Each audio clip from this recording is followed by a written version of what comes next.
website, and it will be enforced. If you've reached the other elements with respect to the Computer Fraud and Abuse Act. The other important lesson out of these cases is the agreements. Another way that you can set the scope of authorization as to an individual's ability to access a computer is to put it into an agreement. The website customer agreements, if you've got customers that are using your website, you want to have a term of use that makes it very clear what that scope of authorization is. With your own employees, I'm now doing this in employee agreements, making it very clear what the scope of access is and isn't. This has become more important because I didn't mention before, but there's another line of cases now that is really kind of going against employees, employers being able to use the Computer Fraud and Abuse Act against employees who steal data. It's the Ninth Circuit of all places, which is not surprising. It's basically counter to the First Circuit, the Seventh Circuit, the 11th Circuit, and the Fifth Circuit. And it's an issue that's going to be decided ultimately by the U.S. Supreme Court. And if you want more information on this, I've got tons of it on that computerfraud.us website.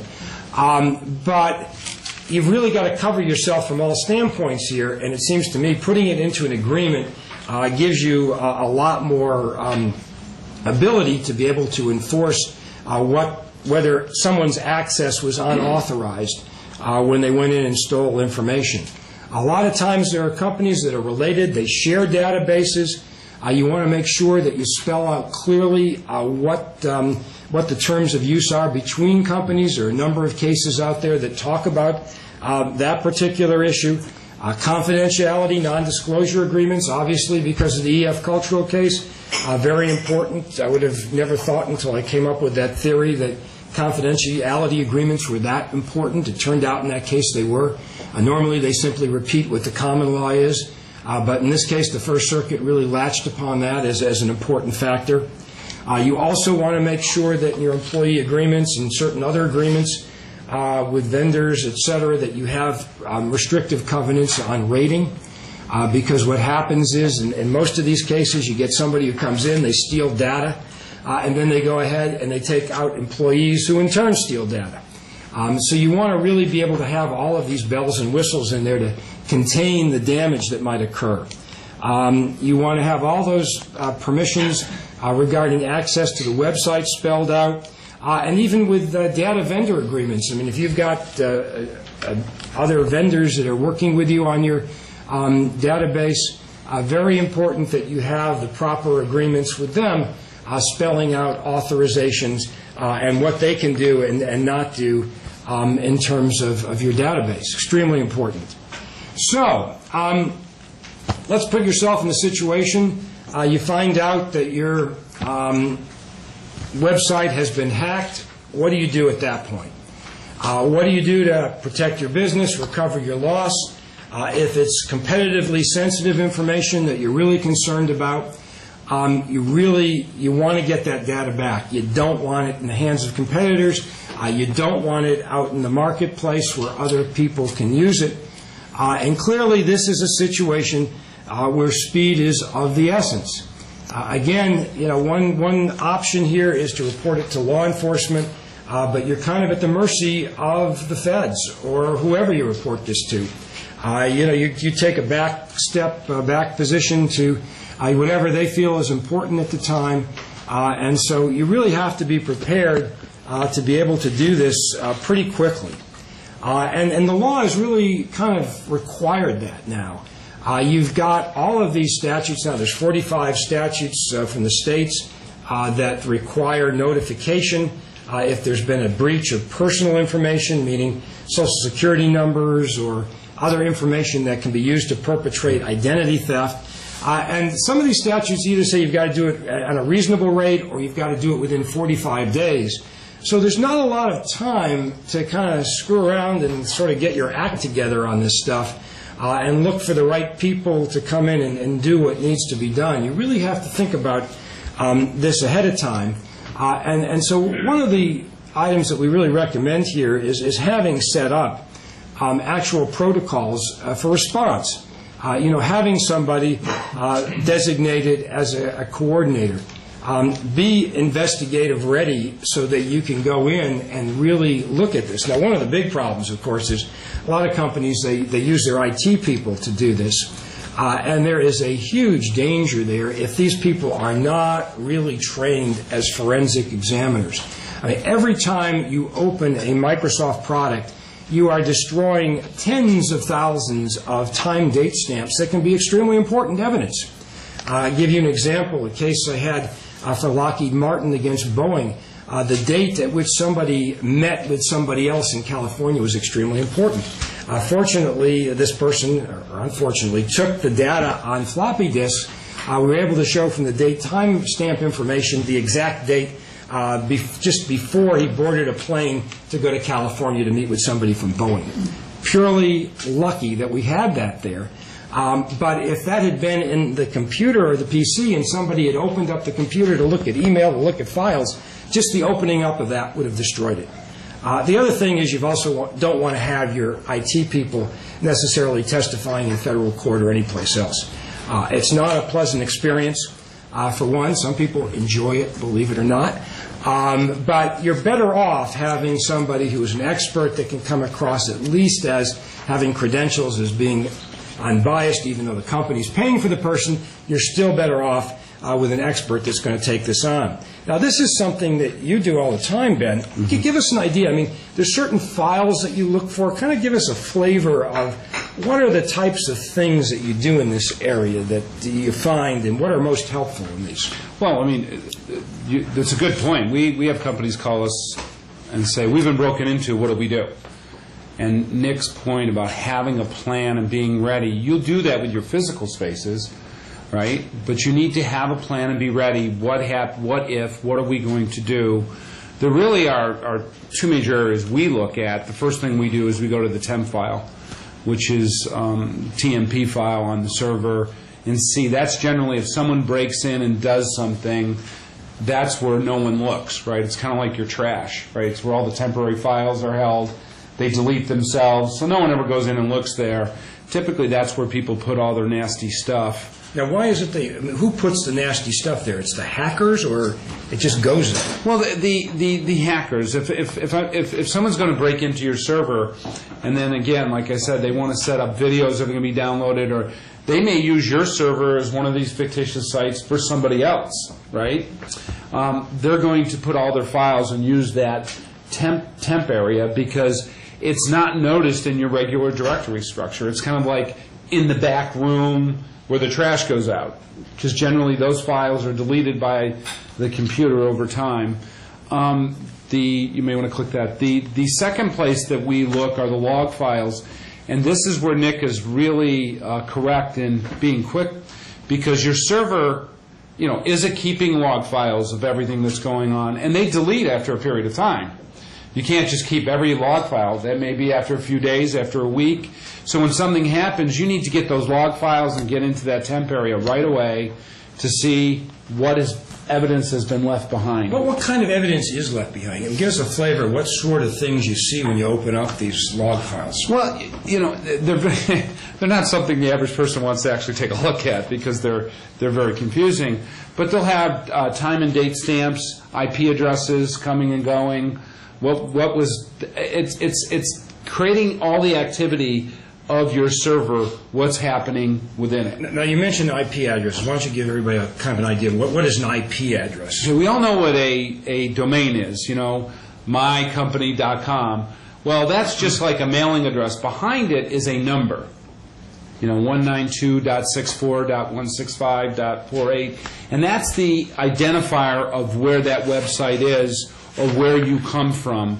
So everything on the web is these IP addresses. They just paste names over them to make it easier for you. But if you have Comcast and you're coming from your house and you're hacking into someone's site, it'll say this came in from this IP address, which would be the Comcast system you logged in from or a company. So it has where you're coming from and where you're going to. It's all IP addresses. And the log files keep track of that. They keep track of who's coming in, when they're coming in, the frequency they're coming in, and what went out, who went out. and that's all kept track of in your log files. Well, these log files get overwritten.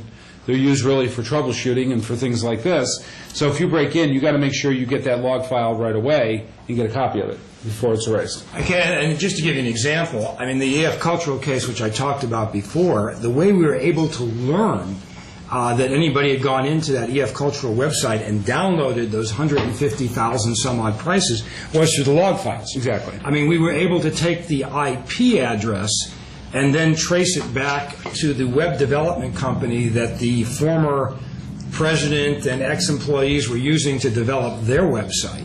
Now, as it turned out, we were able to do that because we had an idea of, who was doing it. I mean, it was kind of obvious, who would have a motive to do this here, although we were really kind of working in a sort of blind area at the time.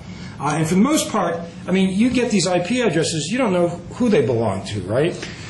No, you don't, but you can trace it back to a company or a location or where it is an identifier. It's an identifier. But let me say this. In terms of the law, for the most part, to do this, you really need a subpoena. You can't just, go and take this thing and suddenly find out what the IP address is. And there are really two recent developments here. That there's two new cases that came out pretty recently, both one in May of this year, one in August of this year, that really take two different approaches to what are known as John Doe lawsuits. This is this guy, John Doe, who's being sued everywhere. But essentially, when you don't know who the person is, it's referred to as a John Doe lawsuit. And the first of these cases was in Connecticut, which took an unusual approach, basically finding that under the federal system, there is pre-action discovery. This is the case of Cox Communications, Inc. Versus GWA and John Doe. Basically, the court there found that under Rule 27A3, that this provided the ability for a federal court to give pre-action discovery. That what they required for a showing was that the petitioner in this case has to show that they expect to be a party to an action that's cognizable in a U.S. court but cannot presently bring it or cause it to be brought. Second, that the subject matter of the expected action and the petitioner's interest, so you have to have some kind of cause of action. That the facts that the petitioner wants to establish by the proposed testimony and the reasons to perpetuate it, the names or descriptions of the persons whom the petitioner expects to be adverse parties and their addresses as far as known, which you never know, and the name, address, and expected substance of the testimony of each deponent. What you do know with an IP address is that it is being held by an ISP, an Internet Service Provider. So what they were doing here was asking for pre-action discovery from an ISP like AOL, AT&T, in order to trace who belonged to that particular IP address. Once you have that, then you're in a position to substitute the real culprit for John Doe. So that's one approach that was taken this year. The other, the most recent, was just a couple weeks ago, August 27th. This was in the Solar Bridge Technologies case in Northern District of California, where the court allowed a plaintiff in a John Doe lawsuit to serve Yahoo, Google, and other ISPs to identify certain IP addresses and email addresses. This was a crazy case where Solar Bridge had competitive information that was apparently taken from the company. The individual involved sent the information to a competitor. The competitor, fortunately, had enough sense to call up Solar Bridge and said, look, we got this stuff. It came from an individual. The name of the individual was basically a phony name. The company tried to find out who it was. They even sent an email back to this person trying to find out with no success. And the court basically set forth a standard there for bringing a John Doe lawsuit, which essentially is that you need to identify the missing party with sufficient specificity such that the court can determine that the defendant is a real person or entity who could be sued in federal court, that identifies all previous steps that you've taken to try and identify who the defendant was, and they did this here by doing Google searches and looking through public records.